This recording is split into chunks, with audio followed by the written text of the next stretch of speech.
Just a bloke in a bar.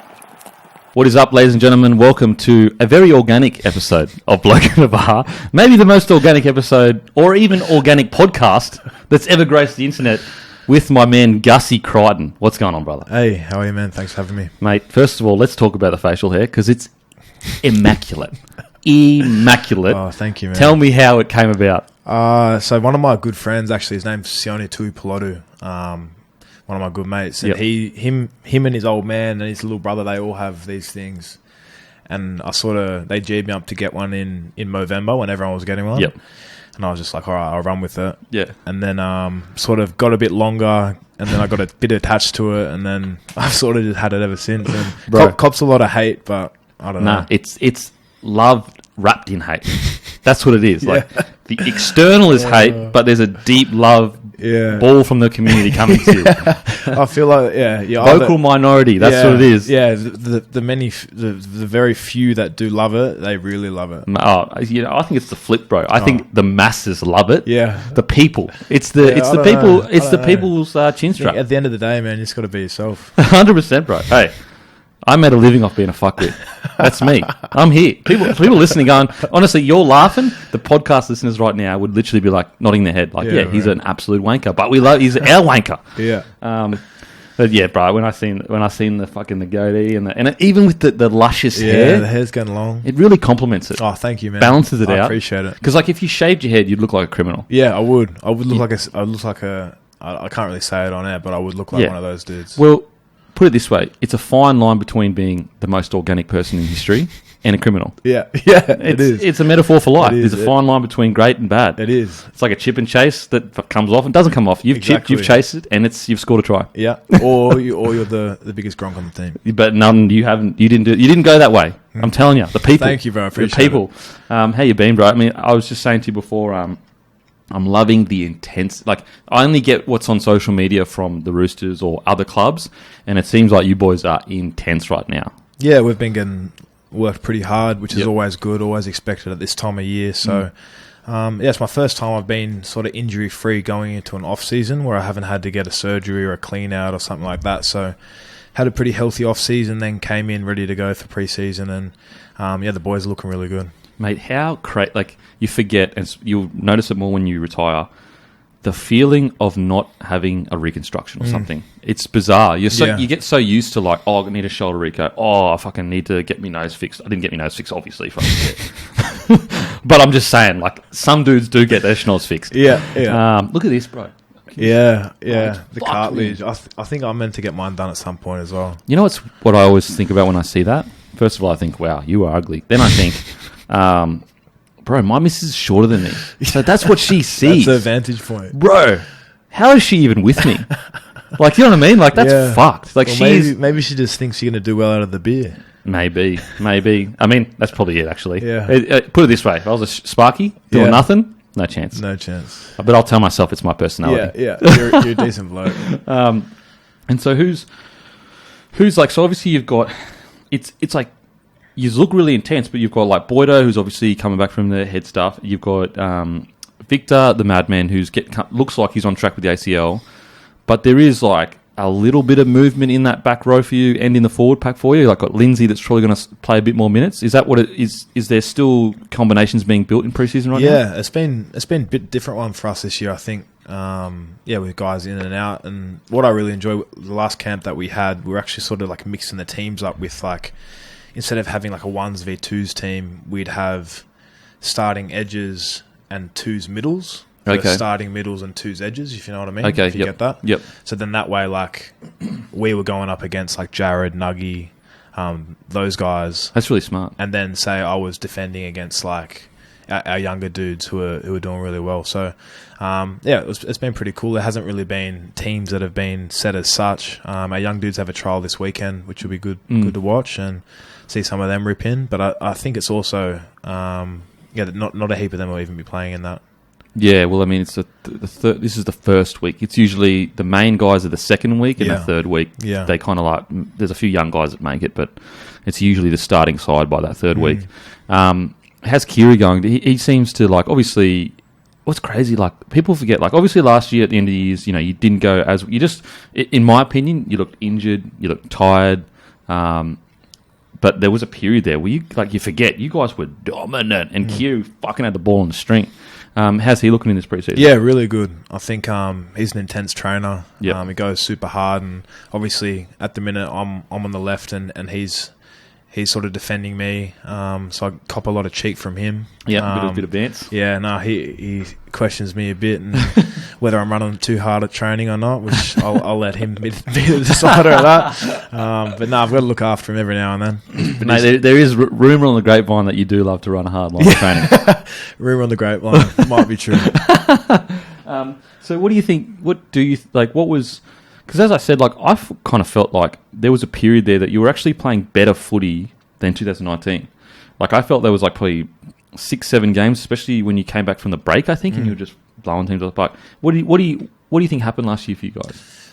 I don't know, man. I think it's a lot of different things. I think obviously when you're losing, everyone sort of tries to find what it is and to blame it on different things. Point fingers. But at the end of the day, man, all you can do is just learn from it and just pick yourself up and have another crack. And I think we've put last year behind us. Everyone's really attacked 2021 preseason with an open mind, and everyone's ripping in, and we're looking at heaps of different sort of gameplay, different styles of play that I think will suit us and suit the new rule changes. And I'm just really impressed with a lot of the young dudes that have been going hard this preseason and really setting the tone for us. What's it been like for a forward with a rule change?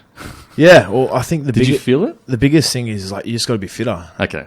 You got to be able to run longer and pick yourself up off the ground more times than you would have had to earlier. Yep. I think that's the thing in rugby league is the fitter players are always going to be the better players. So it's a learning curve I've made, and I think if you put that work in January in preseason, then by the time games come around, you're in good stead, mate. Honestly, fitness is one of the most, because it's like, it's not extravagant. It's not, doesn't put bums on the seats. But you look at any of the GOATs outside of maybe Joey, but Joey was footy fit. But like Billy Slater, his biggest weapon was his fitness, in my opinion. Like his repeat effort of like, okay, he did 20 runs, 19 of them, nothing happened. That 20th run, that's just as fast as the first one. If you can make that 80 minutes effort at 98 to 100% rather than, you go on 100% for fucking 30 minutes and then you're down at 70. You can be the most talented player and never get to showcase it. Yep. One, if you're injured, or secondly, if you're not fit enough. I think preseason is a good time to make sure you got that base set so that then when game time comes around, you can finally showcase what you're good at. Yeah, absolutely. So take us back to a young fella, a young Gussie. Now, obviously, a country lad. Yeah. We spoke about this last time. I don't know if you remember. But why are country people better people than city people? Maybe something in the air, bro. I'm not sure. I think, I don't know. Maybe because you had to grow up with less stimulation. Like, you had to use your brain to, I guess, entertain yourself. Like, man, I grew up on a farm 40 k's out of town with my mum and my dad and my two sisters. Like, we go into town once a week. That's crazy. And we just chill on the farm. And I'm like, what do we do? Yeah, that's what I mean. Like, looking back now, you're like, what did we do all the time? Mate, I just used to burn around the farm on bikes, cars, like build cubby house. I used to froth cubby houses. Bro, I used to froth that shit too. I used to do that. Hang out with my old man. Yep. Hang out with my sisters, my mum. We're all super tight. Yep. I feel like, I guess you're almost forced to have more connection and more engagement than, I guess, younger guys do in the city. Yeah, totally true. Like, some of my best memories were sitting out, like, because I lived on 5.5 acres, not as country as you, but we're sitting reading a book under the sun. And it's like, whereas like now... That's very wholesome of you, man. I'm a wholesome kind of guy. It's just all external stuff. It's all bullshit. Actually, I'm a very... You're a spiritual man. Spiritual man. That's where the organic comes from. That's I could sense the organic energy coming through. Yeah, I can feel it, man. When I see photos of you, there's an organic explosion that happens inside me. It's oozing. But you know what I mean? Like the just being outside and that. A lot of kids now that, like, even now, like, I get so caught up sometimes. Like, man, all I've done is consume things today. I haven't. Mate, it's so busy. The world's so busy right now. Like, yep. And there's just so much stuff going on. We're always on our phones. I'm so bad at it. Like, yep. Yeah, something I want to get better at. 100%. I'm trying to, like, I have like this kind of like dream where I just put everything down and disappear. You know what I mean? Not actually disappear, like click my finger. But do you know what I mean? Just get on a plane. Yeah. It's like, where did that big-nosed footy analyst go? That's why I love hanging out with my old man. Like, he lives in Tamworth now, like up in the hills. There's not much going on up there at all. And he just, like, lives on the farm, loves it. Just, like, sheep, cattle, horses, his dogs. Like, he barely knows how to use his iPhone. Like... Right.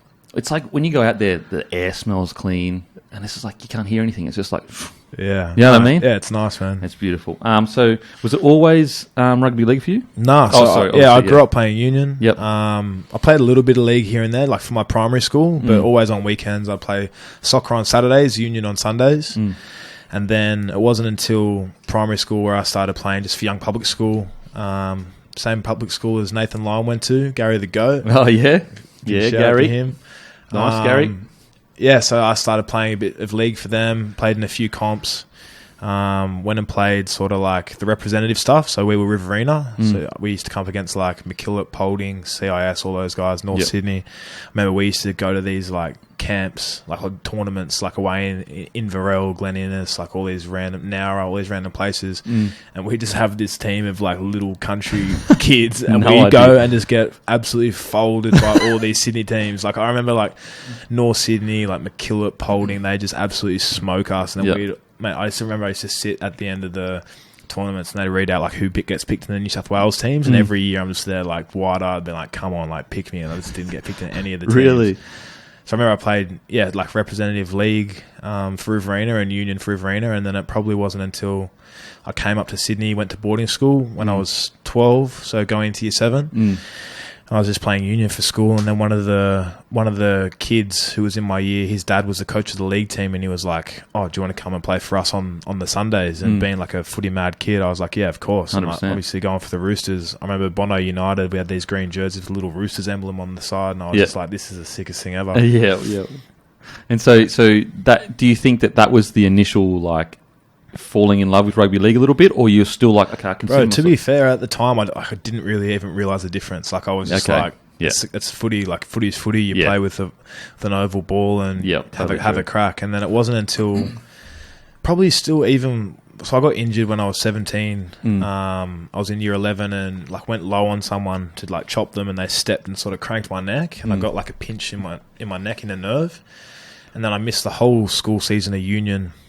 And I remember I put together a highlights video of myself playing like under 16s, and because I knew Tane Milne at the time, he was at Newington, and sent it across to Peter O'Sullivan. He was a recruitment manager at the Roosters at the time, so I got his email off Tane and then sent off this shitty little highlights reel of myself. Is it the one that's on the internet now? No, it was when I was 16. Okay, so that was when you were 17. The next year after that, yeah. So that was 18. Yeah, after that was that 18. So you're 16, you got injured 17, and then 17 turning 18 pretty much was when that one... So I made a highlights video of myself when I was 17 to send to Hardigan. Yep, okay. And then he was like, yeah, you can come in and trial, and I couldn't make the trial because I had school. He's like, oh, you can just come in and train. Yeah. So I just went in, like, because I loved the Roosters as a kid, I was just like frothing that I had these shorts and these shirts. I used to drive out to Matraville Sports High just to do pre-season Monday. I think it was Monday, Wednesday, Friday. So pre-season with the first grade squad, or with SJ Ball? Yeah, I was going to say, holy so that was moly. SJ Ball. Yeah, SJ Ball, and that was when we had like Joey Manu, Latrell, Pawasa, Paul Morovsky was there. Wow, that's crazy. So from Connell, your video, Connor Watson was there. Oh, really? But that's Eson Masters was there. He got cut. Eson, he told me about that. Yeah. He's been on the potty. He got cut. And I think he might have even been contracted. I remember I was wigging out like I was the only guy in the whole SG Ball squad that wasn't on a contract. Really? Yeah. Far out. So imagine you didn't send that highlight reel. Yeah, but then so after that, a few of us went and did like 20s pre-season. And that was when I sort of got to meet a few of the other guys, but they were like these like superstars. Yeah, the guns of the kind of... I remember I got a photo with Daniel Tupou when they were getting our headshots taken. No way. And they were all like, so he was before me or after me, and I was like, hey bro, do you mind if I get a pic and get a photo with him? And then after, everyone's like, mate, you don't ask these first graders for photos. Like, what the fuck are you doing? And now you're playing with him. Yeah. That's do you speak about? I've told him. Yeah. I've shown this. It's a classic fit, bro. He is honestly one of the most underrated wingers in the game. and bro, he's just such a good man. Like I love Dupes, bro. He's I met him out once at Ivy Bar. That's the first time I'd met him. Yeah.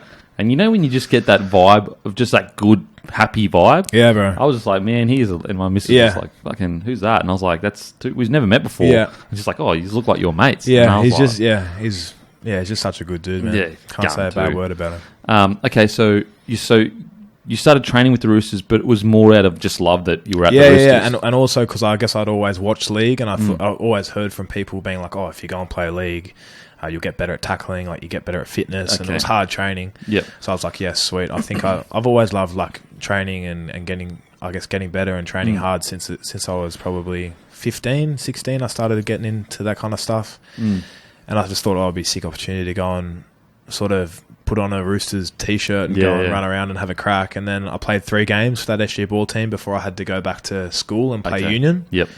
And then did that, and then at the end of school, that was when South sort of knocked on the door. Wow, that's great. So South knocked on the door. So South, but at this time, when South approached you, you're still union player. Yeah, I was at school. Okay, so you're playing union for, what was the school? Scots College, and that is a good union side. Yeah, we had a good team, went undefeated that year. Wow. And so that's when your highlights was happening too. Yeah, bro, they're good fucking highlights. They're good highlights, people. Go watch them. Google Angus Crichton, and then Google Dan Kemp. Do that, mate. Don't do that. No, they're incredible highlights. I've reacted to them, bro. Like, they were just, you look like just too strong for the fucking whole, like, the age group. And so Rabbitohs approached you. So when Rabbitohs approached you, did Roosters kind of speak to you about it? Or I think Chooks were keen on like sort of a 20s style contract. And then when South approached me, they were like, yeah, we'll give you 1 year of under 20s contract, but you can train full time, do the full preseason. Wow. Yeah. And then second year, top 25? Would have been, if you can be top 30 and you're in that second tier in the last 5, but top 25 is like the squad. So then I was in top 25. Wow, after that. that's So crazy. Like, and mate, training with like GI, Sam Burgess, like Sato, I was like, froth them. 100%. Wow. Okay, so we've spoken about it last time on the podcast in regards to like union and you deciding to come to the league. So it was kind of more just like there was more opportunity, more immediate at league. Well, they were just like, oh, mate, if you sign with us, like come on our training camp, we're going to Arizona for preseason. Wow. Like went and hiked the Grand Canyon, like with all these like proper household name footy players. GI, Sam Burgess, like Adam Reynolds, like all those dudes. So Kiri would have been there too. Kiri was there. Yep. Glenn Stewart was my first locker buddy. He was a legend. Way. Yeah, far out. So it was pretty cool for me, sort of going straight from school into getting chucked into that sort of very hard to say no to that as well. It was a super easy decision for me. Especially it was only 2 years. I was like, by the end of this, I'll be 20. Like, what's the worst that can happen? Absolutely. And so, do you feel like in that kind of first year where you began to train professionally that you really go, I love this. Like, this is mad. Yeah, mate. I remember I came from union and I was wearing like the whole preseason. No one told me that like you can just wear plastic studs because my old man was like, he was big into me as a kid. Like, you wear metal studs. So I did the full preseason in metal studs, like running 4 and 5s and like. Were you fucking cramped constantly? Holy shit. Yeah, I had blisters. And oh my God. I just thought that was what you did. You wear metal studs. In the hard ground as well. Man, I'll wear metal studs. I'm tough. Wow. Redfern Oval. But so the whole first... You would have made the whole first year, yeah. So who told you? Bro, you don't have to wear that. Then I just like saw everyone else in plastics, and that was when Adidas started sending boots out, and I was like, yeah, sweet, I'll have a jam of these plastics. And they were pretty good. That's hilarious. So it was like basically you started training and you're like, man, this is good. I love this. Well, I think... I don't know, man. I guess I always just sort of, in the back of my mind, thought, like, I don't know. It's weird. As a kid, like, I just thought that's what I'm going to do. Like, that's what I want to do. And when I got in there and had the opportunity to train, and I remember I was just super, like, hard trainer, like, down the line, just do your best. I remember when I first came in, I had no idea about, like, squareness in D or like not taking a show, like inside shoulders. I remember Kiri, like I was in the twos team back row, and Kiri used to just pull me apart at training, just like he would dummy and I'd go out. It's like when you're man on man, or then he'd like square up and I'd come in and bite in on me, and he'd hit someone on a short ball. So did he schooled you? Yeah, he fully schooled me. And I remember that's actually one of the memories I have from Kiri when I was at South is he pulled me aside after, like, 'cause I was training well, like I was training hard, but I didn't know what I was actually doing. Yeah, like I was still learning. I was going 100 miles an hour, Yep. but I was doing the wrong stuff. Yep. And Kiri pulled me aside and just like, sort of like sat down with me and like ran through all the plays in my notepad and all different sort of defensive stuff. And Yep. yeah, super grateful for that. Mate, that's so like for a guy like Kiri, because this was 2000 and when was this? 15. So after 15, they won the just comp. won a premiership. So he's like he's a already extremely well-known guy to pull a young guy aside, especially a back row. Usually it's like the younger halves he might pull aside, but for him to pull you aside like that, it's no, he's really good with young dudes, Yep. Kiri. I think he goes out of his way to, I guess, make guys feel welcome, and no, he's a really good fella. and put the notes. This is where I this is where I school jar. This is where I school jar. This is where I school jar. And now he's just like India. yeah. Now it's the opposite. Now he's like into a me. sprays you. Yeah, he sprays me if you're going too You hard. go, Kiri, can we go back to the old days where you were nice to me? Okay, so the first year you train full time, but you just stay in the 20s, or did you make it the first year? Oh no, so I was after that. I think what happened. That was 2015. I played the first round of 20s. Yep. So played that game, and then I played nines that year, which was sick. That was when South won nines. Yep. So I went over across to Auckland and played with like Kingy and Ben Lowe and all those dudes, and won the nines comp. Isaac Luke, and then I think I got. That was when I first injured my finger. Was at the start of that year, and I remember I had this 20s coach. So I don't want to bag him too much. But anyway, long story short, he made me needle my finger like in the joint for games. What? For like round 3, and I think he was like, obviously wanted to make it. I think I don't know. I think Like trying to teach you mental toughness. Yeah. To be like, how tough are you? Blah blah blah. Like. And obviously, I'm not going to back down. No way. So I was like, yeah, sweet, whatever. I'm needling my finger for games. 3 games in, my finger's like swollen like bent up, and like it was pretty cooked. Yep. And I went in and got scans. Like, yeah, you need to get surgery. Got the surgery on it to repair the tendon, and then after that, it was meant to be fully repaired. Then it was still heaps sore, and then I think it was because of all the trauma that had been through getting injected, playing. Surgery, whatever went on in there, like all the cartilage died in the joint, and so that was when. So it was pretty much just bone on bone, super sore. Fuck. I couldn't really even bend it. Like I was still swollen as. Got another scan. Like, all right, that was when they were like, oh, you can either fuse it or you can chop it off. Oh, that would have been confronting. Yeah, and that was when I was like, oh, obviously, like I'm not going to cut my finger off right now. Like, we'll try and get it right. Fucking. And anyway, so after I'm doing all this training and. My finger's the one thing that's holding me back, and I'm feeling fit as like physically I'm feeling really good. And then the whole time while I was like my finger was holding me back, I was doing heaps of running. Like I remember I was doing 4 and 5s every week. Like I was feeling just super getting fit as fuck. But no like ball work stuff. It was all just running because that was all I could do with my finger. Anyway, after a couple of finger surgeries, by the time I'm finally ready to go for 2016 preseason, just before those nines, my groin goes on me because I just done all the running. So much running and the wear and tear of it. So I got osteopubis, which I don't know if anyone's had that. Yep.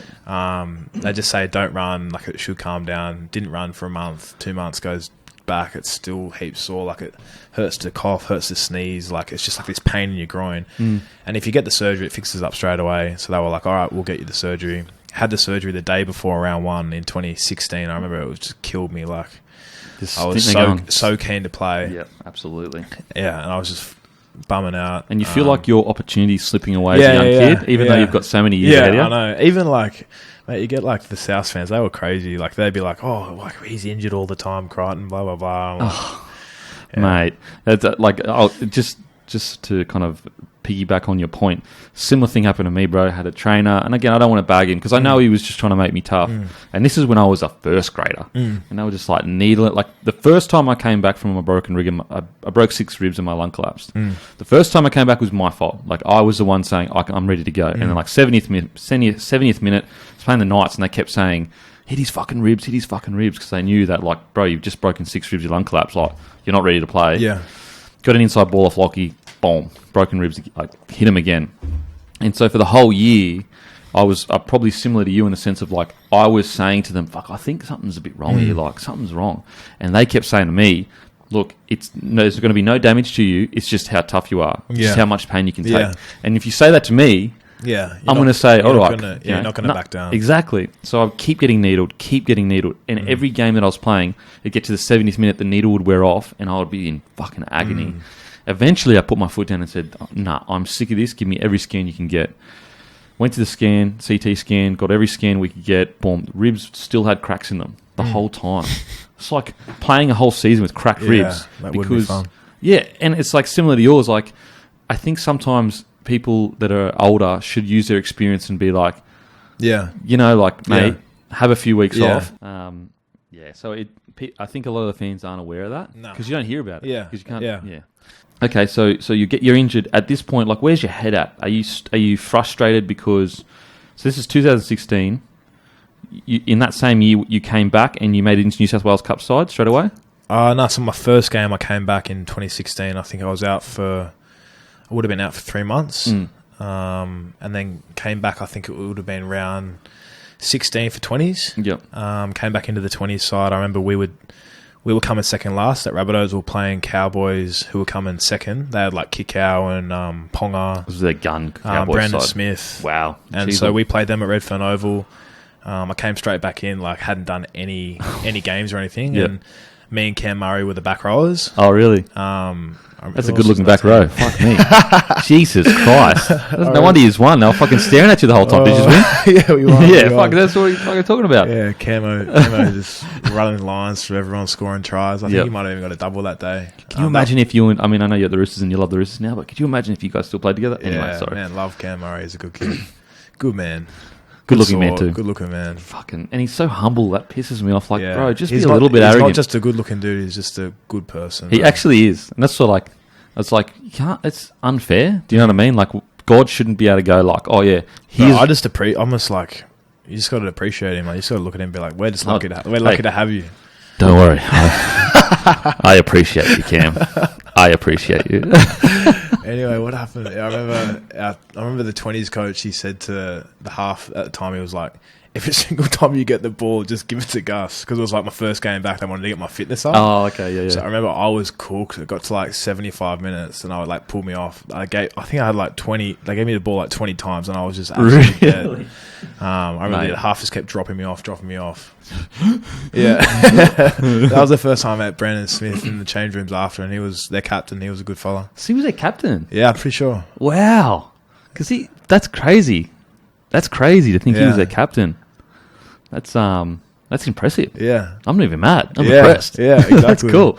Okay, so you win the game. Did you build a lot of confidence? It was actually after that game. I think they picked me in New South Wales Origin side for 20s. Oh, wow. And they were like, then the coach said to me, he's like, oh, you can either play in that game or this is Michael Maguire. He's like, you can either play in that Origin 20s game or you can just play a game with the Bears. And it's like, if you play well, I might pick you to debut the week after. So I was so keen to play 20s, but I was like, all right, sweet as, like, I'll do what the coach wants. Came off the bench for Bears, played trash, like played so bad. And then had no impact at all. And then the next week, he's like, yeah, mate, I've picked you to debut this week against Broncos. You realise that as you get older, but a lot of the things that coaches do is all calculated and like testing you. Like, how much does he want to play first grade? Yeah. Had nothing to do with your performance. Yeah. Everything to do with will he sacrifice playing for his state to play for this club? Yeah. And you obviously... Okay, so you're playing the Bronx, the mighty Broncos. The mighty Bronx. 2016, I think it was around 19, 18 or something. So this is a year after they made the grand final. So they're red hot. Is it? Yeah. It would have been. Red hot side, Milford, Gillette, Alex Glenn, Corey Parker would have still been playing, I think. There. Samatade. Mate, that was a gun side. Okay, so what was that feeling like when he told you and everything? Was it... You wouldn't have been expected. When he pulled you in, you would have probably been like, are you serious? Like, oh, no, I was obviously hoping that I... So you had that little... I'd be hoping. But yeah, I just remember before the game, I didn't know what sort of role I was going to have. And I remember they ruled Adam Reynolds out after the warm-up. Oh, wow. So then John Sutton went from left back row to starting half or 5'8". That's crazy. Kyle Turner comes off the bench to start on the left. And then I just remember the coach came in and was telling everyone, oh, this is what we're doing. And he came to me, he's like, Gus, be prepared to play some big minutes. I was like, sick. Yeah, so I think I ended up playing like 45 minutes. How good is that? On the edge in my debut, which is cool. What do you remember the most from it? I don't know. I remember I was wigging out. I was thinking like, oh, I'm way too small to like play against these guys. Like I was freaking out. It's like at the minute, I think I'm weighing about 104 right now. At the start of last year, I was getting light as around 101. Yeah, which is a bit too light for what I'd like to weigh. But at the time when I debuted, I played at like 108. Oh, really? Yeah, and I was just like, that's massive. And then I got on there and I was like, hey, this is sweet. And then ended up just dropping back to what's natural. Like, yep. 108 for a back rower. That's a big back rower. Something like that. 107, maybe 107. Wow. Maybe I'm putting a bit of GST on that. Mate, nothing wrong with a bit of GST. Keeps the country running. So, do you remember playing any? Like, was there anyone that you played that you were like, "Well, that's impressive"? Like, I remember I think I made a good tackle on Friday, and he was like, when he was on his back, he was like, "Oh, good tackle, mate." Oh, really? How good's that? That's gonna bump you up. Like, that's Friday, bro. Yeah, I remember that. Or maybe something like that. He was chatting back to me when we were playing. Yep. Fuck, how good's that? Was that Suncorp? No, just ANZ. ANZ, mate. Debuting at Suncorp. Yeah. Bro, such a good stadium. Yeah, it would have been good, man. Mate. Okay, so you make your debut. And did you stay in the side for the rest of the year? Yeah, I think I did. So I played the last, I think, 7 games. Wow, that's good. Came to pre-season for the next year. Had a good pre-season, and then I remember Michael Maguire, typical sort of testing his young players. Yeah. Dropped me back to Reggie's for round 1, and I was like shattered. Like, you know, when you go speak to the coach and you go out and you're like holding back like tears, you're like 100%. Spewing. I remember, I think he picked Robbie Rocco, great bloke, picked him on the bench over me, just saying, oh, he's more versatile kind of thing. Like, fair enough. And then went back and played 1 game of Reggie's in 2017, and then got back into the team for round 2, and then stayed there for the rest of 2017. Mate, that's crazy. It's like the essentially the same thing that happened to me. 2007, played about 4 games. I signed for unders because they said, we promise you'll start the wing if you sign for unders. Yeah. Yeah, okay. I love you. Yeah. I love this club. Yeah. Next year rolls around, don't start on the wing. Yeah. Get dropped to reserve grade. It's a side of footy that a lot of people don't see. No, I don't see. But then so I didn't make the round 1 side. Got called into the side round 2. Stayed in the side for the rest of the year, and that was probably your best year as well until probably last year. Yeah. That was my best year. I mean, I had one good year. Yeah, I had one good year, so that was my best year. Okay, so you where was your head at? Because like, I know what it feels like, because you're like, oh, I'm finally here. And then you get dropped in reserve grade and you're like, fuck, like the world's ending. Yeah, 100%. I think getting dropped, that's just a part of footy, though. You just got to keep on it. I guess a lot of coaches do it to keep you honest. Yeah. You just got to keep working. I think as a player, there's always something you can get better at. And if you do get dropped, like, just take it on the chin. Even better, ask the coach what he wants from you, and then go work harder and make him not have an option but to pick you. It's so important, that wisdom. Like, you don't really have that when you're 18 years old. Yeah. You don't really realise. And you're emotional, man. Like, you want to be in the team. 100%. I guess you have that not just when you're young. You're always feeling that. Yeah, that's so true. So I think it's you have it, but you understand the process, I think, a bit better as you get older. Yeah. Whereas when you're younger, you don't understand the process. You don't understand it. Like, it just takes 2 games and you're back in and relax, bro. Yeah. Okay, so you get back into the side, and you had an incredible year this year. Like, this is where, I mean, everyone was going, wow, you know, this kid is really something special.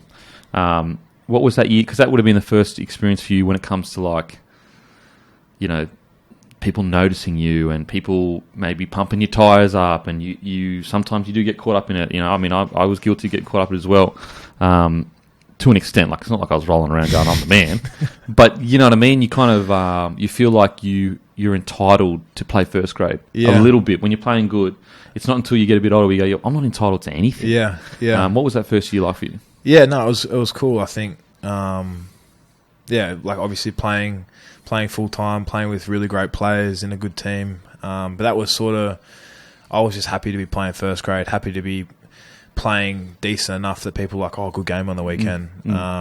And as you get older, you sort of look back and you're like, oh, at that age, you're sort of just enjoying the ride. When you get a bit older and then you work for your spot a bit more, I guess you appreciate being in the team more, and then you appreciate that when you're playing, you're not just happy to be there. You want to be making a difference when you're playing. You want to be having impacts on games. Totally. You want to not just be in there for, I guess, the look of playing footy. Like, you want to be in there because that's what you want to be doing. So true, bro. Because in your first year, you're just happy to be there. Yeah, like, put that jersey on, run out. Holy shit, life's great. Yeah, you don't matter if like you win or lose. Yeah, you're just like stoked. Like, and then if you play all right and the team, it doesn't really matter if you win or lose. If you play all right, then you're happy. But I think the more you start to play, the more you're like, I want to do everything I can to help my team win. Absolutely. And you'd actually rather play bad and win than good and lose. Whereas, as you said, when you're younger, you're just riding the wave. And it's young. We forget, bro, you're like 20 years old, bro, 21. Okay, so that first year, 2017, so that's also the year when you join the Roosters. Yeah, so the end of 2017. The end of 2017. So, like, what... It's huge because obviously rivals, everything like that. Yeah. For you personally, though, you were a Roosters fan growing up. Yeah. What was the full process of that in the sense of, like, what was, obviously did Rabbitohs offer you and they offered you and you thought, why did that decision happen when you were, red hot? You would have had offers from other clubs. Yeah. So there were a couple of clubs that were interested, Roosters being one of them, and obviously South had also tabled an offer.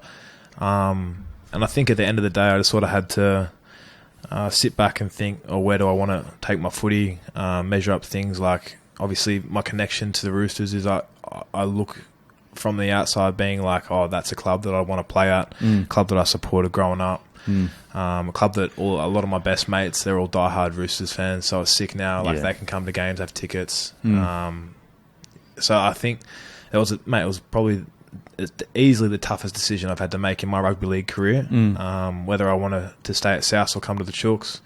But I think it was a good call, and I think I'm happy that after I made the call that I still honoured out that extra year of my contract. It was a super difficult time for it all to pop up because obviously, like, when you come off contract, it's November 1 of your last season. So I've still got a full contract. I wanted to play with South. Yep. But then you're getting interest on as soon as you're allowed to get interest. Yeah, absolutely. So, it's going to mess with your head too because like, even if you're putting everything into it, you've got all these people saying, he doesn't want to be there, he wants to be a Roosters, and you're like, bro, I'm still committed 100%. Yeah, but I guess that's just more... it's just more drive to make you work harder. Yep. Because like the next 2018, you made Origin. Yeah. So it's not like you played good. So you were committed. What was it like dealing with the fact that you were going to? Because I know you loved the Roosters growing up, but were you aware of how passionate the fucking rivalry was? Yeah, I always knew how big it was. Yeah. I remember because that was that off season was when I cut my finger off too. Yeah. Over Chrissy New Year's. And I remember people were commenting on my photos, like commenting snake emojis and like calling me Kevin Durant. Oh my god! Just like, people were DMing me saying, I hope you die on the footy field. Like, I hope you do your ACL for 3 years in a row. Like, go play Bears for the whole 2018 year, bruh. But then deep down, you got to think, like, what is it that I believe in? Like, if my teammates are sweet, I want to honour my deal. That's the kind of guy I want to be. So I'm just going to go and block that out and just go after what I believe in. Mate, totally. You're totally right. It's all about like principles and having things that exist within the way you live that external noise doesn't change. Well, at the end of the day, if your circle and your teammates, if they agree with what you're doing and they believe in what you're doing and you're happy with what you're doing, then it doesn't really matter, does it? Okay, so you make the decision, would have been tough, but you cut your finger off. Walk us through that, because we joke about it or whatever, but it's a fucking serious thing. I try not to joke about it too much, because it's a pretty serious thing in my opinion.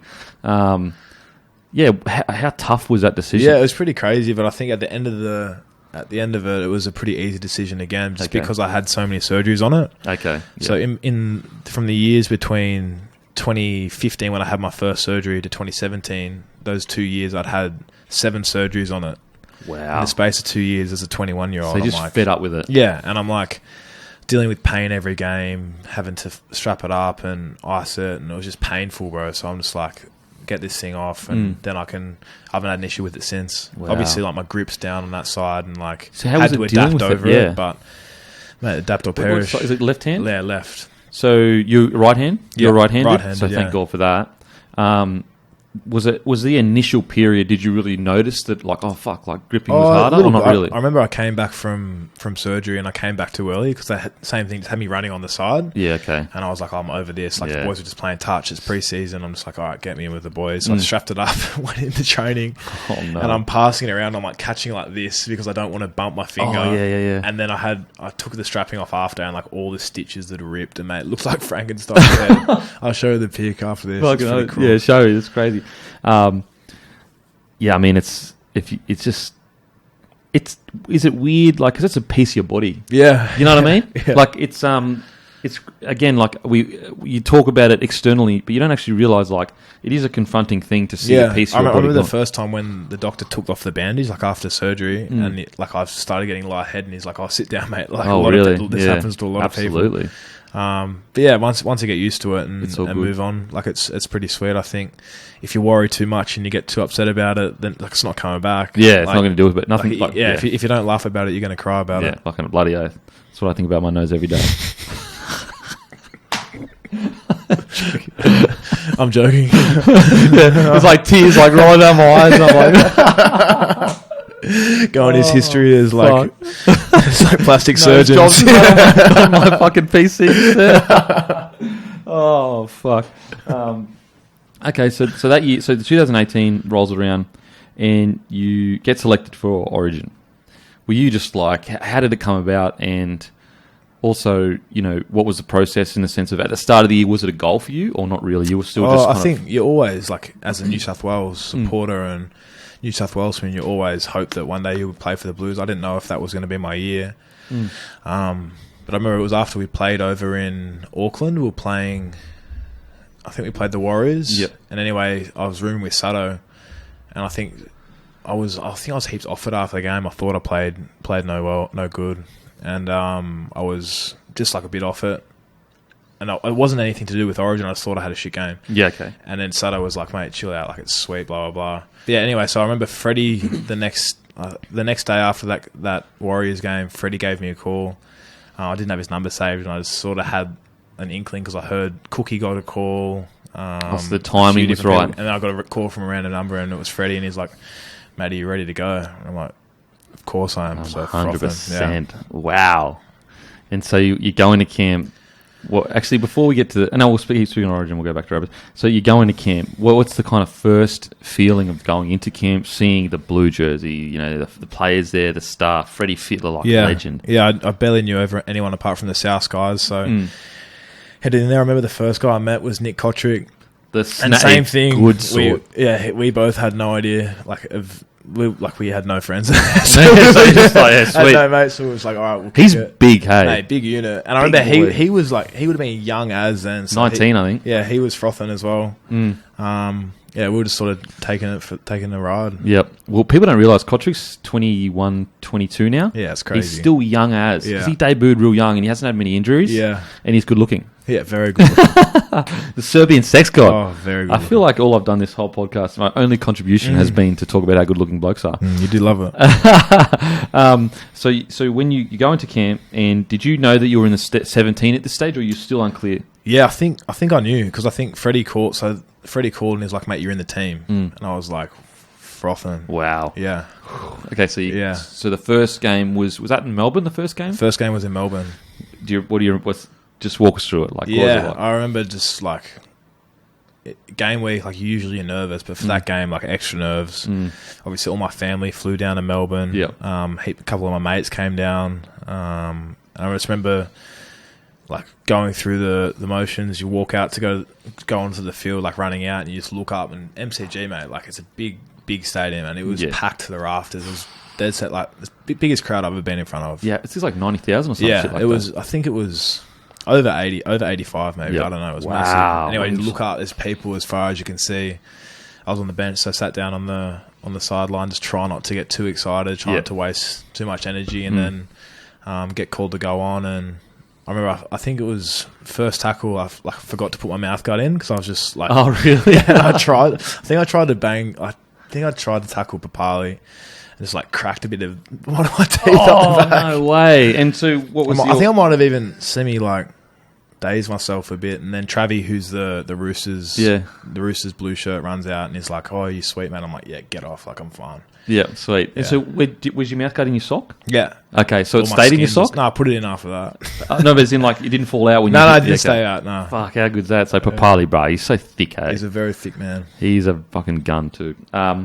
And so, what do you remember from the game? Just the speed of it, or what was it like? Yeah, mate, it's just full on. I think like you watch those Origin games, it's just back to back footy. There's no breaks, like stoppages. There's no such thing in Origin. It's just like live ball footy. Would you say Origin is like what club is in the sense of the speed that it is now due to 6 again rule? Would you say that's a kind of it's still faster? Not, yeah, I guess like people don't drop the ball in Origin. Like, they don't give penalties. Like they don't like. There's no scrums because no one drops the ball. Yeah, it's so true. And like every tackle and play is like pinpoint pretty much. Yeah. Okay, so you play that game and you win in Melbourne, don't you? Yeah. You lose the next game and then you win the third game as a decider? No, 1 second. You won the you won, and then Sydney. you got beat the last one. Yep, Yeah. okay. And so you win your first Origin series. Yeah. What was that like? And there's that is that picture of you with your fucking bro? Yeah, what a pick, man! Oh, What a pick! That's a young man right there. I've matured a lot since that season. Mate, the young man had no worries. Fucking 2 years ago. At least you got that photo though. Yeah. Like, show the kids that photo. Wow. Okay, so you win the series. The buzzer goes or whatever. What's the feeling like? What's the chat like with the boys and that? Yeah, I just remember that everyone was frothing, obviously, for like a new team. I think there was 11 debutants that in that side. Freddie's first year too. Yeah, so everyone was just obviously on top of the moon. The next chat was sort of everyone wanted to make it a clean sweep, which obviously we missed out on that. But similar thing. It's just like a whirlwind of emotions. Like you're a young guy, you're playing rep footy and going back to club and then coming back into the reps. Like it was just a massive whirlwind. It was a pretty exciting time in my life. Like when you're 22 and doing that kind of stuff. Mate, it's incredible. Yeah, it's incredible. Sort of. It's a bit of a blur now, but it's just great memories, great people in that side, coaching staff. They're all the biggest legends. So it's like the way when I had played OK footy or whatever. It's kind of like you're on this a wave. And you're just like caught up in everything, you know what I mean? You're not actually realizing what's happening, but you're also sitting there going, "This is excellent. Nothing's wrong. Like nothing can go wrong. My life's fucking great." Yeah. But it's just this wave of momentum. Yeah. And then you go through years where you struggle, and you're like, "Fuck, nothing is working. Yeah. What is happening?" Yeah. So that I assume that was like that for you. Okay, so your first game in Queensland. Did you play in Suncorp that third game? Is that where you played? Yeah. What was it like running out the cauldron? Yeah, no, it was tough. I think, super hostile. I remember, like, police escort to get to the ground. Brisbane was just pumping, and they were up for it. They didn't want to have a clean sweep. So, yeah, I hate losing, man. So I hate thinking about it. Okay, sorry for bringing that bad memory back up. Next point. Next question. Okay, so that's... that was 2018, yeah? 18, yeah. Okay, so 2019... So 2018, you win the premiership as well. Oh, no. So I was at South. It's South. And then 19. Okay, so 19 rolls around. And we talked about this earlier, like you felt like you really struggled at the start of 19. Your shoulder was bunged a bit. And so left South, had a sore shoulder. Didn't really know what it was. Like never popped it out or anything. Tearing my labrum. They say, we'll book you in for a surgery. So there's a ball... And that was torn like that. I don't know. You know, I'm pretty sure it wasn't that. It wasn't that bad. Like I still played the full year with it. Like it was a bit of a pinch. Mm-hmm. And anyway, got to the Roosters and had booked in a surgery with the South doctor. Or not booked it, but said, you need to get this surgery. And ended up getting same thing. Not going to blame anyone, but ended up getting the full blown Rico, which is like the Lattiger one. Struggled with getting that right. I think.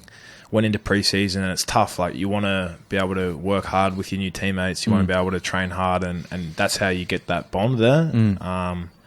Struggle with that and respect. Yeah. And that's where you first earn it is on the training paddock. Absolutely. And I think I sort of skipped that step, which I struggle with. And I'm obviously like you talked about. I love training hard.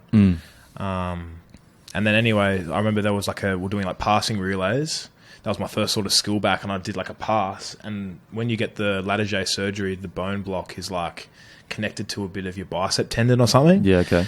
Anyway, that bit of bone chipped off. Oh. So I said to me, you got to get another surgery. Same thing. Went and saw the surgeon. He's like, yeah, we'll have to book you in for another reco, like another 3 months. And I was just like, come on, man. Like, yeah, can't be doing this. Yeah. And then went and got a second opinion, and the guy was like, I've actually seen this a couple of times. This guy that trained me overseas was saying he's seen a few cases where if you just put it in a sling, rest it for a couple of weeks, it'll end up like the bone will just find somewhere and it'll attach and it'll sort itself out. So thank God we got that second opinion. Wow, we got that sorted. And then came back, but I was still... So I played round 1, but I was still super weak. I remember even Sam Burgess must have still known that my shoulder was still cooked, because I think he had the same one. Okay. I remember he said in the papers being like, his shoulder's not ready, blah, blah, blah. No way. The media ask you, like, is your shoulder sweet? I'm like, yeah, it's fine. Yeah, it's sweet. And then it's in your head noise. Yeah, I remember I couldn't even bench 60 kegs. I remember in the game as well, there's this one time where he just sees me just sprint straight at my left shoulder. I'm just like, No, so he would have been like, I'm going at that shoulder. Yeah. I was going to ask you, what did you learn? Like, what was the best thing you learned from a guy like Burgess or Sutton? Burgess, he's moved between lock and the wide running forward. So I'm assuming he taught a lot. Obviously, Sutto, extremely experienced. Yeah. I think Sam's just obviously a real competitor, tough player, just plays hard. And I think that's probably the biggest thing I saw from him is just watching how fearless he can be when he plays. Yeah. And I think Sutto is it doesn't come across as it, but he's a super deep footy thinker. Like, he looks at the game in a deep way.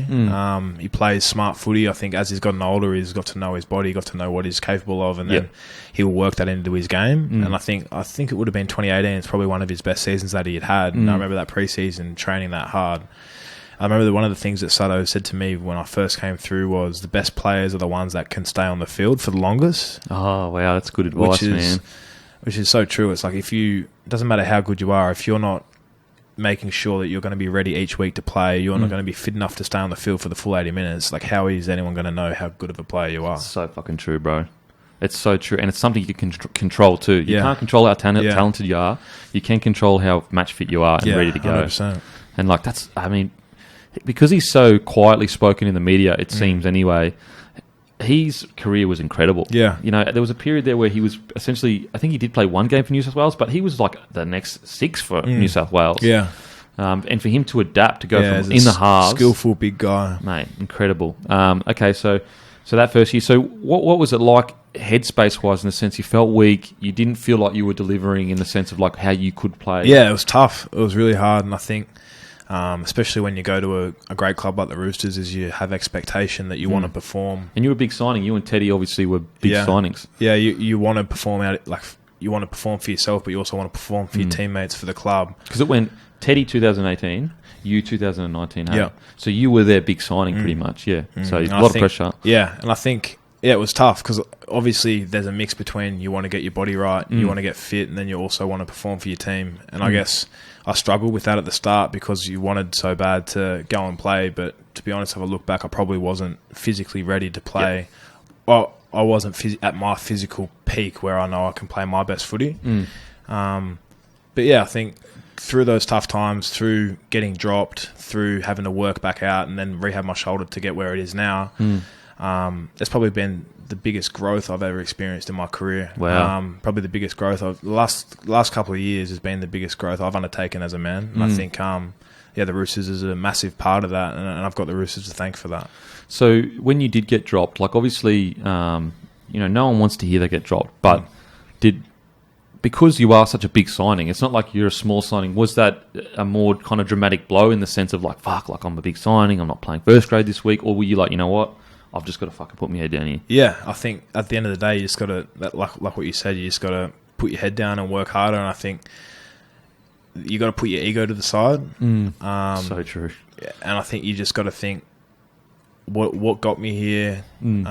Utilize the coaches around you. Like I was so sure I'm in such a good place to make myself the best player I can be. Absolutely. And I've just got to back that and just work harder and get back to where I know I could have got to. It's crazy that like you think that like it's a negative moment in your life, but in hindsight, it's actually a positive moment in your life. You know? Yeah, mate. any growth comes from tough times. I think. Absolutely. 2019 was a roller coaster year, and topped off by winning a comp. Crazy. And I think that through that year and last year was biggest growth I've gone through.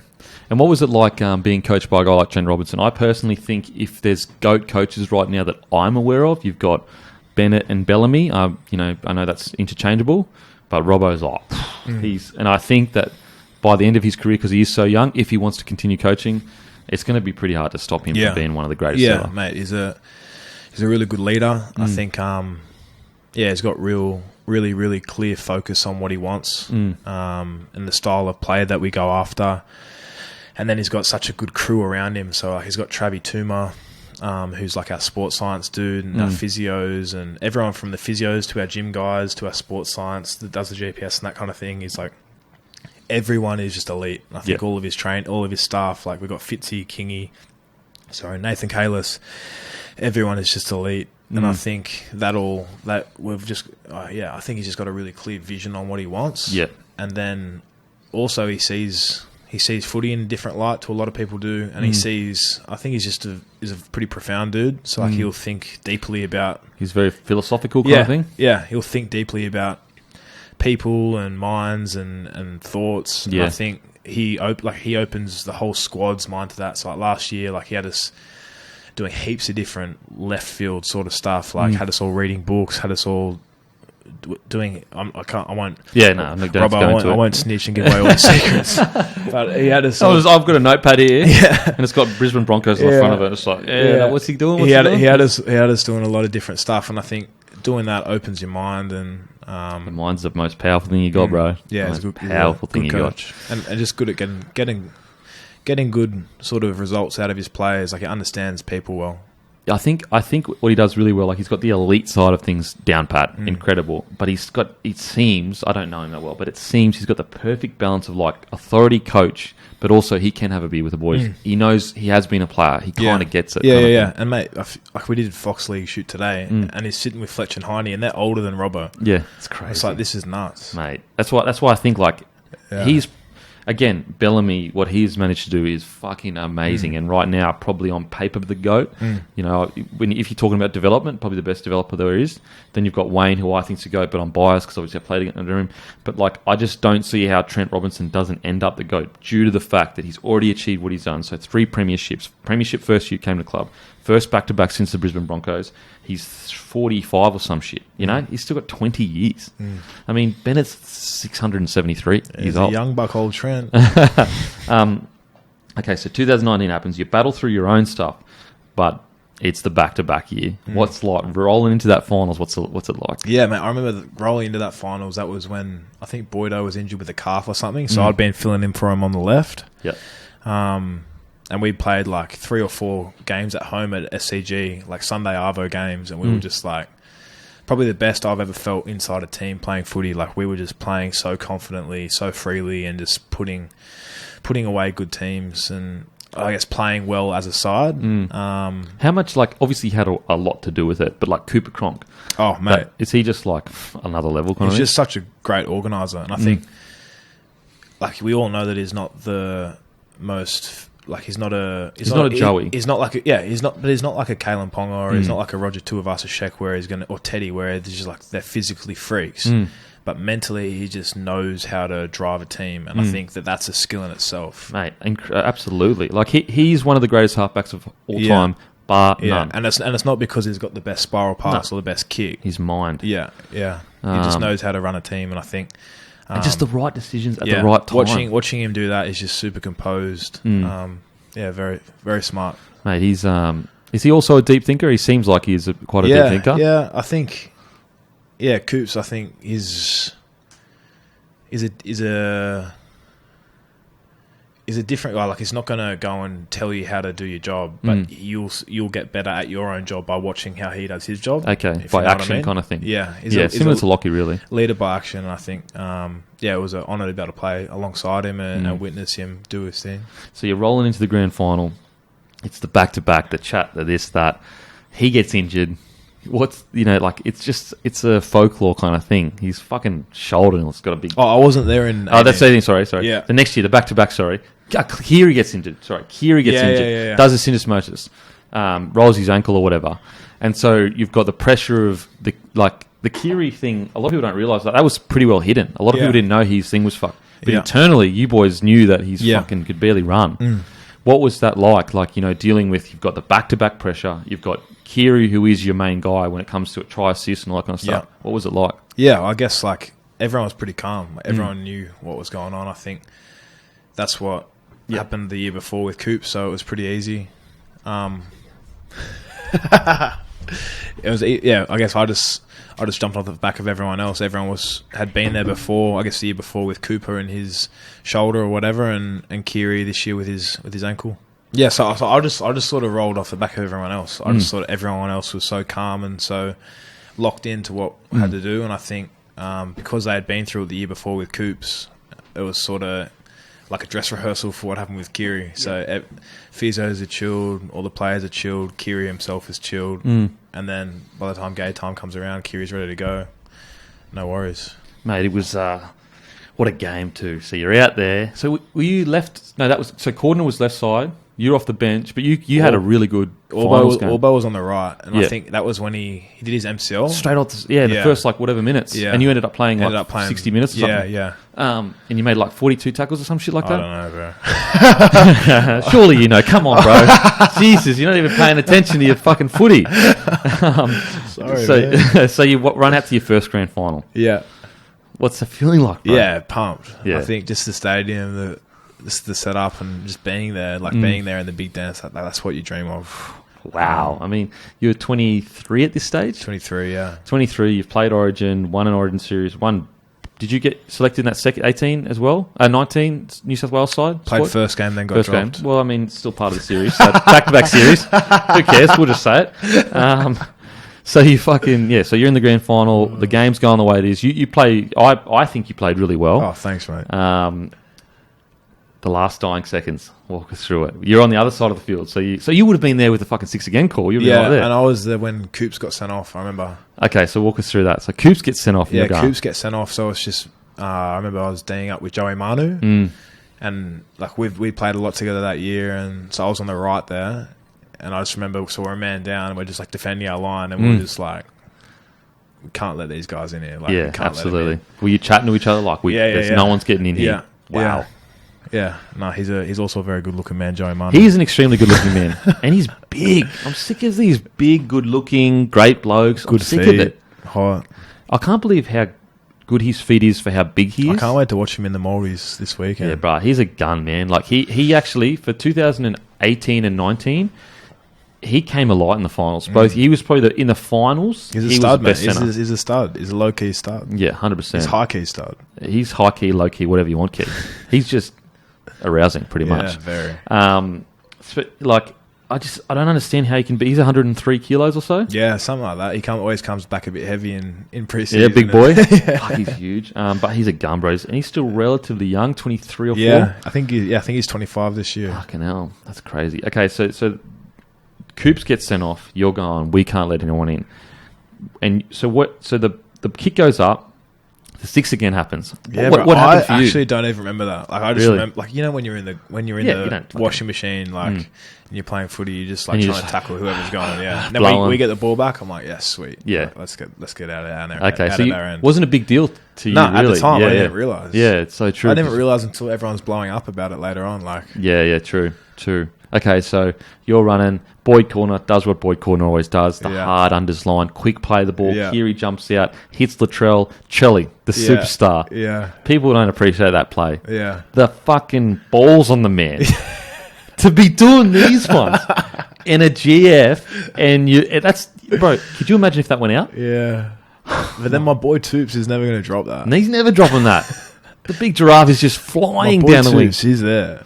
Mate, it just the whole thing is just folklore, really. Yeah. So you see Chola get the ball, flick, and Toops makes a break, and then you got Tedesco obviously up the middle because he's always up the middle. Obviously, goes over the try line. What's that feeling like? Yeah, mate. Just obviously, you'd never think that you've won a game, but you're always Mate, when you score a try in a GF, you're frothing. Oh, You're fucking happy. oath. So the buzzer goes off and you win your first ever grand final. Yeah. Like, it didn't feel real. Like, it didn't feel real. Yeah. I think, it didn't feel real, and just makes me want to get back there so bad. Makes me want to get back into that arena and perform the way I want to perform. Yeah, it's what a game. Like, even Teddy, like, fuck, he's so good.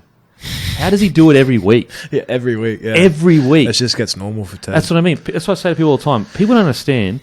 Teddy's he's a victim of his own how good he is, because he'll run 200 meters and have 10 tackle breaks. And people are like, "Oh yeah, solid game." Yeah, Bro, anyone else does that, we're sitting there going, "Fuck, he's the next who Billy is this Slater." guy? He's the Italian stallion, Tedesco. Yeah. He's a bit of a snack too. Like, Yeah, a bit of he Italian, is. like Yeah. especially when he's dressed up. Yeah, very. Man, imagine him in Sydney. He's got to miss his days. He's got to miss. If he was single, whew, could you imagine Teddy going out back-to-back premiership? Because in that same year, he match winner for Origin, match winner It's for big grand year for final. Teddy that year. Mate. I remember there was like a thing that said all of his accolades for the year, and I was like, he's just won everything. And Absolutely did everything. And he did, like, the thing what I love about Teddy as well is he has faced crazy adversity. Fucking done his knee 1,000 times, Yeah. both knees. Kneecaps. Fucking crazy, man. And he's a humble guy as well. Like, he's not a Larry out there, Yeah. dude. Like, he'll have fun with his mates, but Yeah. then again, he's also very respectful. Good guy. Yeah, I honestly, a lot of the best, they seem to be humble. Like, you've got to keep that humbleness to keep at the top. Yeah. Like, I had Cam Smith on the potty in that, and I was just like, bruh, I can't believe how much of just a humble dude you are. Yeah. Bruh, if I was you, I'd walk in with 4 card girls with my name on it behind, and they'd stand behind me the whole interview. I'd have gold chain on my neck saying "number 1, baby." And I would say, "Who the fuck are you?" That's the first thing I'd say to me if I was Cam Smith. And then there'd be a movie about my life being just spiraling out of control, losing it all, becoming the joke of rugby league. Anyway, so you win that. You go away to America as well after that, or were you part of the young boys that couldn't go away? No, I did. Yeah, that was sick. Yeah, what was that trip like? Yeah, so I actually had a trip before just with some mates. I was actually over in America with one of my best mates. Yeah, and then went across to visit a mate in London and then France, and then flew back to meet the boys in LA. Yeah, LA was sick. Fuck, LA was unreal. What a time in your life, though. You know what I mean? You win a grand final. You're over in America. You fly to France, and fuck, it's just incredible. Okay, so the next year rolls around, 2020. In my opinion, this is the best year of your career, in my opinion. Thank you, bro. You were... Bro, I give compliments. That's what I do. Compliments are nice, man. They're tough to take, though. I feel like They feel awkward, yeah. It is. It's so true. Whenever I get complimented, which is never, but if I did get complimented, I'd feel awkward. You'd be humble when you take it. I would say, of course, that is true what you just said. Thank you for telling me what is true. Yeah. Okay, so my missus just walked past. She's probably like, this fucking idiot. I can't believe I'm with this guy. I can't believe I'm with this guy.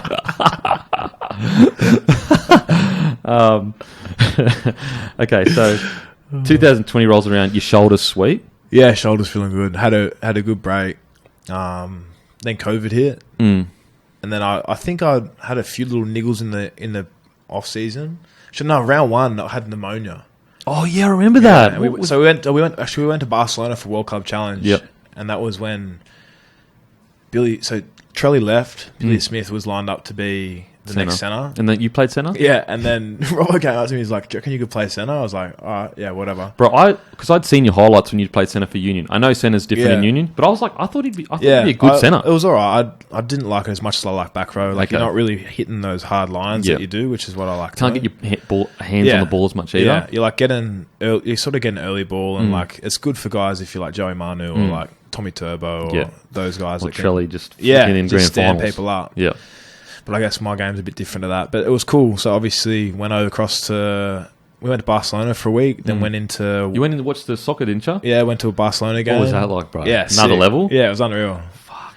That's just it's cool. It's really cool. It's cool that Roosters give us that opportunity to go experience things Absolutely. like that. I think it's... to be honest, it does remind me a lot of the early... Like when I was at the Broncos, where they'll give you a lot, but they expect a lot. Yeah. You know what I mean? Like, if you want to be elite, we'll give you heaps, but you fucking better be elite. Yeah, for sure. And then went over and played World Cup Challenge, got knocked out. I think I tried to tackle someone low off a tap and got absolutely KO'd. But then that was COVID wasn't a thing, and we were all over in Barcelona when it went out in wherever we were in England, Manchester, after the win, which was sick. Fly home and then get ready for round one. That's when I had pneumonia. So I probably had COVID. Oh, yeah. It's like straight from Barcelona. Like, this is around COVID time. Oh, yeah. Fuck. And I got tested for COVID at the time and it came back negative, but I was wigging out that I was going to be the first guy. Yeah, you don't want to be that guy. I thought I was the first guy. Can you imagine? Because, like, when they were saying Bronson potentially had it, I was like, that's defamatory in the sense of, like, he might have it, yeah. Well, but like, for example, that's private information. It wasn't confirmed, yeah. But it's private information. Yeah. That's private health information. That should not be released to the public because, like, let's say you're a brand, or that may hurt his personal brand value-wise. And also, it's private medical information. Like, that's illegal. Yeah. But they just say, allegedly. Yeah. It's like, this guy allegedly killed someone. Yeah, I said allegedly. The media can say whatever they want. Oh, like, allegedly fucking bashed 6 blokes, fucking drank piss all night. Mate, allegedly, the opinion pieces are the ones that kill me. It's like, I've had people quote me wrongly on the internet. Yeah. And then ask about it, and they say, "Oh, it's an opinion piece," so they're allowed to say their interpretation on what you said. Nonsense, absolute nonsense. Anyway, okay, story so for another day. So you get, you pretty much get COVID. You're the first guy. Yeah, pretty much got COVID. so I got out of the centres, got back into the back row, which was good. But so this pneumonia, is it N? I think it's a P. P. Pneumonia? Yeah, it's spelled like that. Okay, but okay. 2 footy players talking about yeah, I think it's people like, duh. So you get, what was that feeling like? What did it feel like to have it? I was, what everyone describes as having COVID, like I was in bed, sweats, like weak as. Yeah. I missed a full week of training. Yeah, wow. Then I missed a full week after training. No way. So I was 2 weeks out. Which is like chilling at home. For people that are listening, if you're an NRL player or whatever, even if you're throwing up, they usually want you to come in and just stand there. Just be there. So for you to have 2 weeks off, that's hectic. Yeah, it was pretty heavy. And then came back in, and I think that was when... Actually, no, I didn't play. Did I play? Yeah, I played round 2 against Manly. Yep. And then after that, we went to the COVID break. Yep. So when the COVID break hit, what was the... Did they give you all programs? Did they say you've got to be at least targets, no bullshit boys? Or yeah, gave us all programs. Yep. It was pretty much like, you guys follow these programs and do your training. Otherwise, you're going to come back and you're going to be behind the 8 ball, and you're never going to play. You're going to break down, and that's on you. Yeah. And so went away in the COVID break and trained hard, worked hard. And, like, 2 of my best mates, Jack Maddox, he's at the Waratahs, so we sort of did a lot of training together.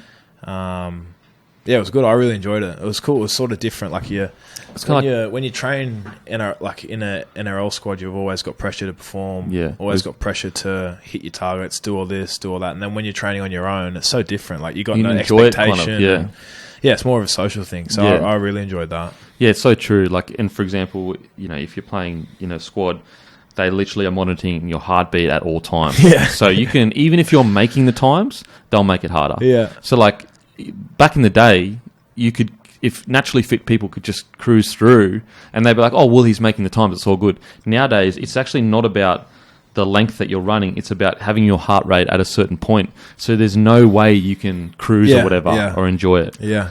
Whereas I'm assuming by yourself, like obviously you're still training hard, but you can... Well, it's even just like there's no one videoing you. There's no one like. True. There's no coaches being like, "What are you doing here? What are you doing there?" Not that that's a bad thing. Like, that's what you have to do to be good. Yep. And that's what I love looking at all that kind of stuff. But then when you're training without sort of carefree training, no, it's different. It's what the rest of the world gets to do. Yeah, exactly, mate. It's so much better. It's probably why I'm a fat floppy mess, but it is more enjoyable. Okay, because like I'm doing boxing at the moment, and like even though he still pulls me up on certain things. It's enjoyable because like it's not. There's no expectation or pressure. I mean, I am fighting Mike Tyson next week, but other than that, good luck, man. Okay, so you come back in, and you guys off the comeback, and you're fucking blowing teams off the park. You're playing fantastic. What was the feeling around the boys? Was it kind of like was Robbo on that very happy that you guys had gone away by yourselves and done the work that you're supposed to do? They were happy with us the way that we came back and. The way that everyone was ready to rip back into training as soon as we got back into the bubble. And then, we were playing good footy, and I think it's different. Like, when you have a win, like everyone's happy, but it's not as if everyone's like clapping each other, going, "Oh, you guys are the best." Yeah, like, true. You win, but then you look at all the things that you can get better at. So no one's ever really frothing that much. Yeah, okay. So it was kind of like good, but we need to keep a fucking level head here. Yeah, and that's sort of tends to be the trend. Yeah, absolutely. You can't. You get carried away. You'll get found out. Okay, so then you get eventually. I was at India. Okay, so in my opinion, Radley and Verrills getting injured is what hurt your season the most. Like Radley was the link man. Mate, Rads is such a big part of our team. I think, a lot of people don't. I guess a lot of people do realise it, but then people don't realise how much. I think having that link between the lock and the back rows, the lock and the other forwards, and then also the halves. I think Rads, when he plays, like he plays with like, so good. Like he plays with balls. I think that's the way to put it. He's like he'll throw that pass, 100%. Like knowing that it's not the safe option. Yeah. But then when he throws that pass and we get a try at the back of two different blocks, it's like that's because Rad's had the balls to throw that. Absolutely. And also with Radley, like because he's a larrikin and we all love him and we make jokes, whatever. You actually it kind of hides the fact that he is a high quality footballer. Yeah. You know what I mean? Yeah. Like he reads the game really well. Fucking great defender. Yeah. He understands about squaring people up. All that kind of stuff kind of gets lost in he's just a bloke that does massive hips and has fun kind of thing. Mate, and we're talking about fitness before, it makes you have the ability to go and showcase your skills. He's one of the fittest in our squad. Oh, really? Easy, yeah. Wow. He'd be fittest forward easily. So good that he's still got that attitude, man. Because very easy, because he blew up so quickly, very easy to get a bit ahead of yourself. No, that's awesome, bro. Okay, so he gets injured, Verrills get injured. And it seemed, even Teddy seemed to for the next few games was like trying to find, okay, where is the link? And it seemed, you did find it. I think, was it Nat that came in eventually for a bit? Isaac Liu stepped up as well. Isaac Liu and Nat. And he's been super impressive this preseason, his ice. Okay. He's been around for a long time now, and I think people don't sort of, similar thing, take for granted of how good of a player he is. Yeah, absolutely. Yeah, no, he's got great feet, great vision, good pass. Yep. No, he's fucking big, dude. Yeah. Like stocky. Big arms. On the fucking bicep curls. Yeah, no, he puts in the work.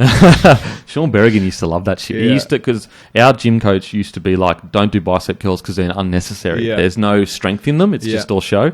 So Barrow, after sessions, would always be doing bicep curls. Yeah. And he would be like, who gives a fuck? At least I'm looking mad. That's what he used to say all the time. At least I'm fucking looking mad, Kepi. At least I'm fucking looking mad.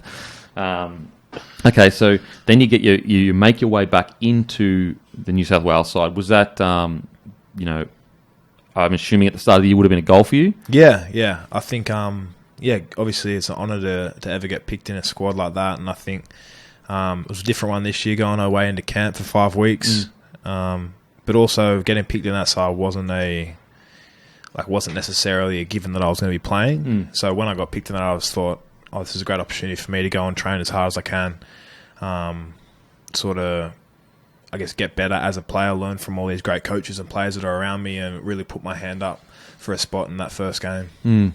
And so you play, I thought you were probably one of New South Wales' best.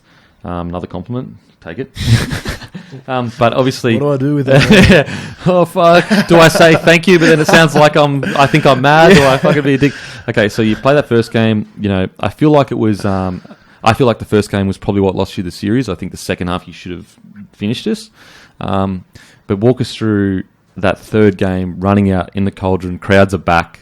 What was that like for you? Yeah, no, obviously it was a massive moment in my career. I think that would have been my second start. My first start was game 2 when obviously Boydo bowed out of the series and had to look after his stuff. But yeah, obviously that was a great opportunity for me to get that start. Very grateful for that opportunity, and yeah, it was weird the way that COVID worked, having the back-to-back games. Got to play 2 games in a row and start both games, which was. I guess we're probably never going to see a Origin series like that at the end of the year again, where we're 3 weeks in a row. And I remember it was actually Fitzy. It was after the first game, going through video, looking at tackles and that kind of thing. And he was looking through clips with other guys, and then he called me in for my video session to like reflect on round 1 of the game 1.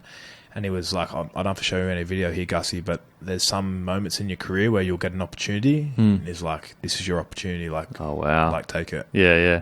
And so you obviously took it. So you come into that game, you're like, "This, I need this to be a big game because it's just like I don't need to do anything out of the ordinary, but I've been given a really great opportunity. I need to go out there and play my game, do my job for the team, and be confident in what I'm capable of. Like, don't have to go and do anything crazy, spectacular, but it's a great opportunity. Realize that, and then go take it. Absolutely. Okay, so game 3.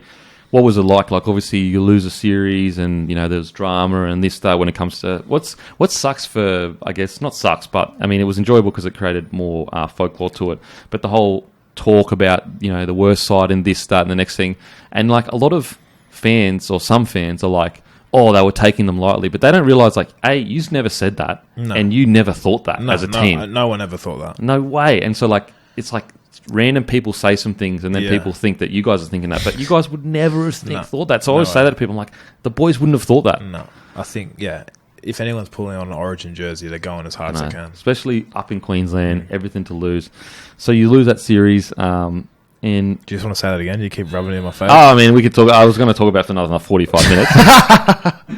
Yeah, mate, it was honestly the worst. Like, I hate losing. I hate bowing out of anything. And I think losing in the finals for the Roosters shatters you. Like, it's the worst thing ever. It's like, that's your year done. And then you get another opportunity to go for another decider. We're like, we're going to win this one. Lose that, shatter it again. And it was like losing 2 grand finals. Yeah, honestly. Absolutely. No, totally. And it hurts, but I think you just got to take that pain and I guess build it up and work harder to make sure you go back there next time and make the most of that situation. What I can say from a fan's perspective, I cannot wait for next Origin. There was a period there where obviously Queensland had that crazy side where, don't get me wrong, we're still sick Origin, whatever. But I just feel like we're building this, like, got 2 young sides, 2 relatively young sides. Like, I just think next Origin is going to be so hectic. So obviously you come off contract 2022, or basically this year. You're in talks with the Roosters. I was supposed to say Rabbitohs. Talks with Roosters. Where obviously I understand that a lot of stuff's confidential, but whereabouts is that in the sense of, like, where's your headspace with it? Yeah, super keen to stay. Obviously love the club. Love what I've been able to experience at the club, and I think it's just a matter of working out what it's going to look like on paper, and so sort of still waiting for that to happen. And I think obviously they've got a couple of other decisions that they've got to sort out, and I'm not too worried about it. I think I've obviously told them I'm keen to stay, and I think they've signalled that they're keen to keep me. So I'm just going to keep training hard at the minute, doing my thing, and then hopefully we can sort it before games come around. Yep. And then if not, I'll just try to play the best footy I can. Yeah, I mean, footy does really take care of everything, good footy. But it's like, it's a good space right now, It's a relatively good space. Yeah. Things are looking good, nothing in stone, but things are looking good. It's not like, I'm testing my value and all that kind of stuff. No, keen to stay where I am, man. That's good. As I said before, I think you guys can really do something special. Okay, so this year coming up, is there a tentative goal in the Australian kind of squad at all? Oh, not really. Not at all, bro. I think you know better than anyone is, like, when you're playing footy, when you're in a team, like, you play well at club, the rest of it will all sort itself out. Yeah, totally. So for me, the goal is to win as many games as I can for the Roosters, and I know that if I do that and I do my best I can in all of those opportunities, then whatever rolls off the back of that, that's just like cream on top of the cake. Totally. And are you on the right side now? Or the left side? I've been training on the left. Okay, training on the left side. Because Boydo's obviously away, yeah. And is the left your preferred side, or you don't mind? Oh, I don't care, man. Okay. I think I'm a right-hand carry, obviously, with my finger. Yeah. But, it doesn't really matter. Doesn't matter. Especially because you're a line runner as well. Yeah, I just go wherever the team needs. Sweet. Okay, the next 12 months, everything happens perfectly. What happens? So win as many games as we can for the Roosters. Yep. Obviously, that means winning a comp. So the comp, that's it. It's in the head. That's it. Mate, could you imagine if you did? Fuck me. I can't wait. I'm so pumped for this year. Favourite rapper of all time? Favourite rapper? I love Meek Mill. Meek Mill? Yeah. Wow. I mean, he has some good songs. I respect him, but it's just not... Who else is good? Maybe you're just not, like... gangster enough for Meek Mill. I mean, I'm pretty gangster. Like, I'm from Gold Coast, bro. Yeah, I know. I'm fucking from the Goldie, bro. Yeah, you got the tat. Yeah, bro. Could you imagine if I went like that and it just all wiped off? Okay, so favourite rapper is Meek Mill. Favourite movie of all time? Favorite movie? I actually got asked this today. I don't know my favorite movie of all time, but Leon the Professional. Have you seen that? Nah, what's that? It's a good movie. Who's in it? Fuck, what's the chick's name? She's a super famous chick. That's when she's really young. Jennifer Lopez? No. Keira Knightley? Nikki Webster? Strawberry Kisses. It's Natalie Portman when she's like Natalie a Portman. kid. She's a gun. When she's like a baby. Yeah, okay. And it's just a gun movie. Yeah. What's it pretty about? Cool movie. It's about this like assassin dude, and he sort of takes her in, and he's sort of closed off, and her parents die, and he looks after her. And, Okay. Yeah. So you do like scary movies and shit? No, not really. I can't handle scary movies. Neither. My missus loves them. I don't really know movies of all time. Like I love movies, but yeah. I watched a few good movies this year. The Gentleman was sick last year. Yeah, that was cool. Fucking oath, that was cool. What Love me else? some Matthew McConaughey. Yeah. So I'm not natural enough to say that name properly. Only naturally organic people can say that. Roll it off the tongue. Yeah, mate, absolutely. Mate, thank you so much for coming on the podcast. I appreciate it. Good luck with the year and No worries, man. all Dunskies. Nah, thanks for having me, bro.